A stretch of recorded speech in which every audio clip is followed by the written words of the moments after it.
Welcome back to today's video. Today is Tuesday, July 1st, 2025. Happy July. Today marks officially 1 week since the New York Democratic primary, in which we have now seen the final round of tabulations in the city of New York, as they have counted over 1 million votes in last week's Democratic primary.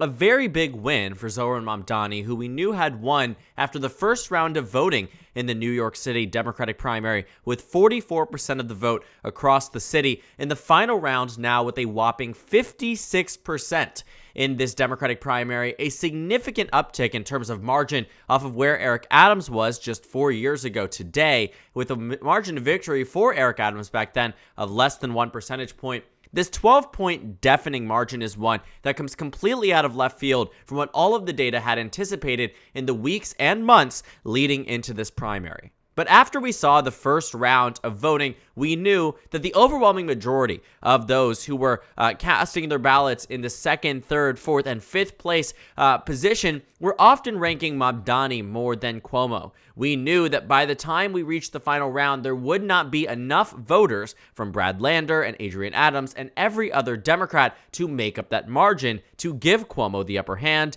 and win in the final round. And so Mamdani declared victory on election night. Andrew Cuomo conceded the election on election night, and it was a very massive victory. But to see it come to reality with this 12-point margin really goes to show that it wasn't just a narrow margin like what we saw with Eric Adams. Many people on the Cuomo side were hoping that the narrower the race was by the final round, the better chances Cuomo would have in the general election as an independent. If it was as close as it was in the Democratic primary, maybe there would be an outsized shot that Cuomo could split the Democratic Party vote and win there with some Republican support. Maybe Eric Adams would win in that circumstance. The obvious catch here for all of the candidates, though, is that with Mamdani's decisive victory against somebody who only in the best poll had a 5-point lead in the first round, that was public policy polling, and in the final round, Emerson College showing him ahead by just around 3 points, the best case scenario was still an underestimation of what he actually performed by.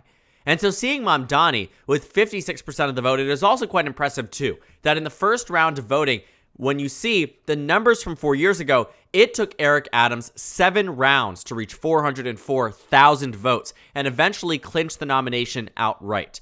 For Mamdani, in just 1 round of voting, he received more votes than Eric Adams did in the final round 4 years ago, if that gives you any indication of what turnout looked like. And in a way, it actually went up for Cuomo too. It just wasn't the machine necessary that would have been able to win this primary in a way it might have been able to win back in 2021.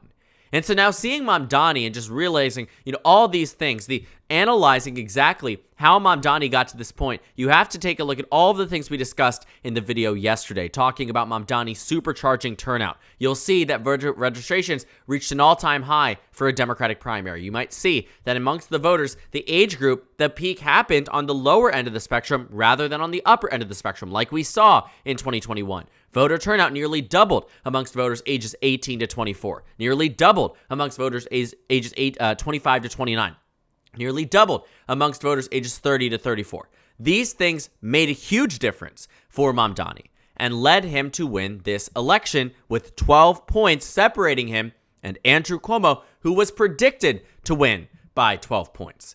And again, looking at that, looking at the Democratic primary polls, you will see this. The data suggested that overall, it was going to be Cuomo's race, that he was going to win the final round. It was going to tabulate, and by the final round, Andrew Cuomo would beat Mamdani by 14 points. Andrew Cuomo would beat Mamdani. In this case, think about how far off this was. A 24-point margin obviously did not happen. Only one poll, Emerson College, said in the final round that Mamdani would pull ahead, but everyone else, 4 points Cuomo would win by.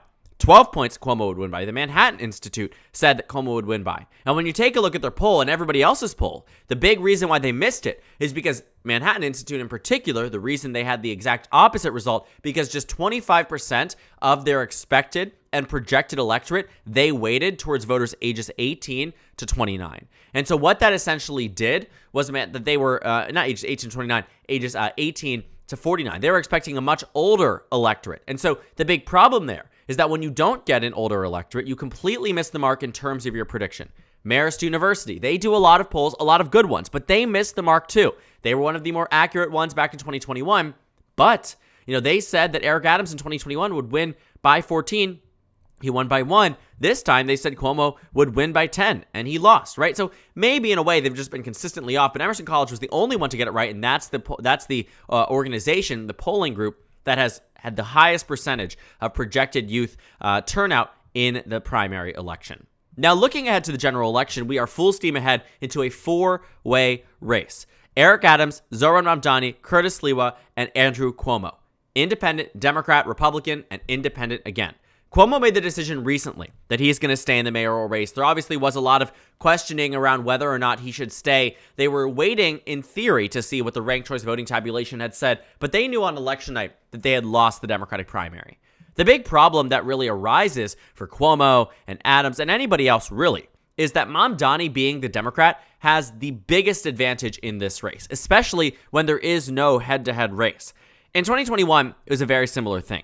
2 candidates, Democrat, Republican. But Eric Adams had disaffected a huge portion of the Democratic primary electorate. The problem was that although Eric Adams won the primary for these disaffected Democrats, there was no avenue to extend this discomfort with Eric Adams. They still had to vote in the regular election, right? And so what happened was that Eric Adams was the only Democrat in the race here, and so they voted for him. In 2025, there is this intentional effort to maybe have people vote for Adams or Cuomo or even Curtis Sliwa, who is in this position just because he's the Republican nominee. Now, there's been a lot of conversation with Cuomo as this independent. Eric Adams should drop out, right? Republicans should endorse an independent. No, that isn't going to happen because all of them have refused to step out of the race. They are all suddenly convinced they can beat Mamdani after he just had one of the highest turnouts we have seen in a very long time, granted, on the Democratic side, but amongst large swaths of voters that typically do not turn out and vote. And you will see it. The candidates here, in terms of the independent possibility here, is that there really won't be this race that many people should be worried about. Because I do believe that Mamdani, at the end of the day, will in fact win this election. And even the Manhattan Institute, which swears, this is before Mamdani won the nomination, but was floating this as a possibility, says that Cuomo would win. Do not believe what you see here. Because these are the same groups that were telling us just a week ago that Cuomo was going to win by 12 to 28 points. The same groups. And so now I keep in mind too that it is the Democratic nominee, Mamdani, not a hypothetical. It is in this position where Mamdani is going to be the person that is running in the general election, and that voters will make largely a decision based on who they believe is best fit to lead the city.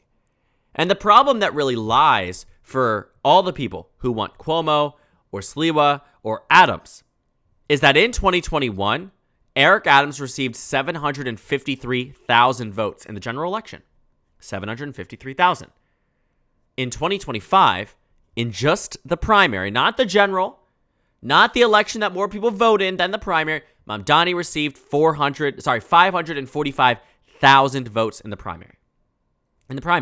And there are a lot of Cuomo voters that will vote for Mamdani because he is the Democratic nominee for mayor.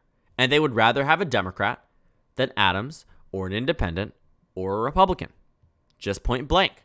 And so what that means is that because Eric Adams largely set the threshold so low, what happens here is that more likely than not, Mamdani is going to win with more voters, obviously more voters than the primary, but more voters potentially than even Eric Adams.